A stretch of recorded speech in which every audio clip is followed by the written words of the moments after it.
So in terms of setup, there's your before on the right hand side. Yeah. You're after the left hand one. Okay, Yeah, so you like can see a bit more kind of tilt there. Your zip line. Okay, you just look in. For me, the lines look sort of more symmetrical and flash and more kind of in a sort of balanced position. Whereas this one now looks a bit more kind of like head down forward on the left side. Okay, and I put the circle around here to showcase as you go back what your head was doing. You can see on the left hand one where you stay in. There's a little bit of a rise up, which is all right. To be fair. Yeah, that's fine. I'll be sending this picture anyway, to be fair. Oh, okay. Yeah, that's fine. I'll take a picture just so I've got it from there. There you go. And then top of the backswing.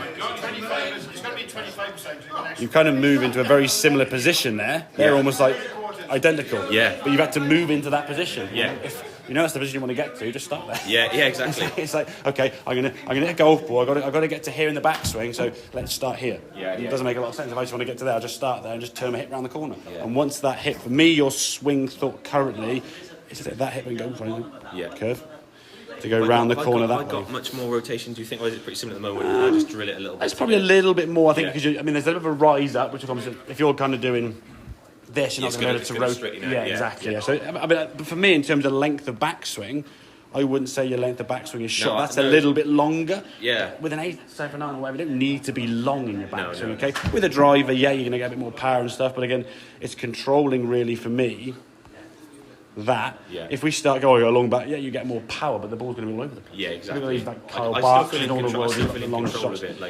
You're not a short hitter, right? No, you're not just, I need to hit my 8 iron 10 yards further. I mean, I don't. 70, 180 anyway. To be honest, if anything, as long as it's consistent, I wouldn't mind losing 10 yards. Exactly. If you know you could hit a golf ball within a sort of 20-foot circle with sort of 7 iron down, in a 30-foot circle, I suppose 10 yards. As long as it's going above the distance, like say 140, 150, 150 with an 8 iron's not short. No. I mean, exactly. It's repeatable. Repeatable is the big thing. Exactly. And for me, I think what I want to see, especially with long is a higher kind of softer flight coming down this way, really, with the shorter irons, not this kind of like fizzing in low and very sort of driven shot. Yes, you can fire your wedge in a bit low and spin them a little bit. You can do that with the same movement here now, but your irons want to be coming. Look at the guys at Augusta. That ball's coming like a bag of sand, isn't it? It's not coming and doing and bouncing off the back of the green. And that's one thing. A friend of mine, he played Augusta. He worked for the media. He was off 6, right? And on the Monday of Augusta after the tournament, all 2,000 or 3,000 media guys go to pool, and 50 guys get drawn out and play on the Monday. And he got there, right? So he's a 6 handicapper, didn't 3-putt once, didn't break 100.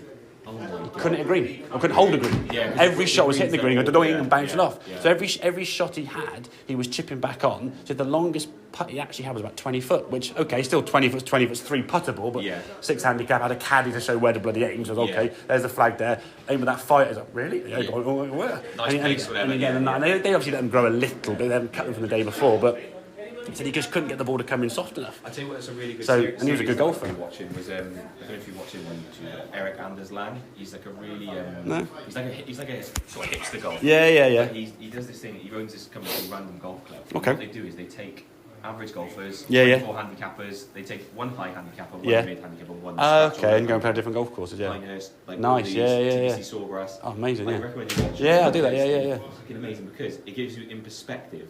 Because mine's a little bit skewed. The only really like top end. I played in 2010. I played really well that day. I shot in like mid-low 80s. Very good. Very good around there. And I was like, I think at like 35 or something point. Decent. Around there. Very good. It was a charity golf day. I was top through the front 9. I was like 1 or 2 over on the front 9. Nice. So I was like, and then reality kicked in. Come back to 45. Wind up and I mean, like those golf courses out there are even. Exactly. I want to go and play abroad. It's definitely worth it if you can do. To test the courses. Because it gives you a full test of what you're doing. So I mean, in terms of the movement back, we said that left hip does that sort of spit out, which is fine. That just triggers your lower half down to the golf ball. Okay, not a problem there. Okay, you come back into a good position, but you can see on the left hand one how much less your head's doing this, because when you started here and you've gone here and here like a little rocking doll, whereas the left hand one, your head kind of is a bit more kind of stable there, whereas the right hand one is moving kind of left and then down and then back the other way. So a lot of this variance is going to thin, fat,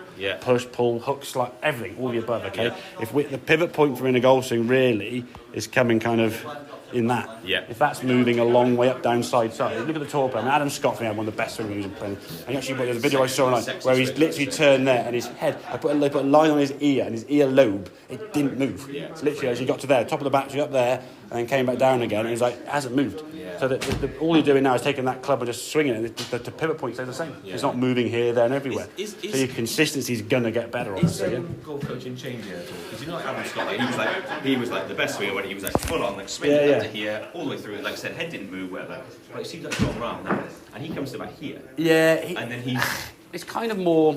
He's got his own way. Yeah, exactly. I mean, I think Matt Wolf's a good example. Okay, he's got a swing that's basically a training drill. He's like this. Yeah, exactly. Yeah, but he did that as a part of a drill to stop him getting too far into on the backswing. And then the coach went, "Yeah, do this for a few shots to try and get the." And he went, "Can I just give you a name?" And yeah, fine, carry on. And he stuck there in college. Yeah, that's where it came from. He just sort of stemmed from like.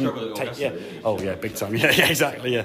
But so the pivot point's a lot more stable. Yeah, your through is always going to be a classic follow through to position. Yeah. But for me today on the course now, try and build into that setup, that spine angle and that tilt, rather than going here, hang on there, and then tilting back. Try and build it there and draw yourself around. So you get your feet balanced more on the heels and the toes rather than on your toes too much. So you just create a whole kind of setup, not kind of here, there, where I got to go down, I've got to lean back here, then the club's not going to move, but you move your body all over the place. So now you're like, hang on, the ball's too far away.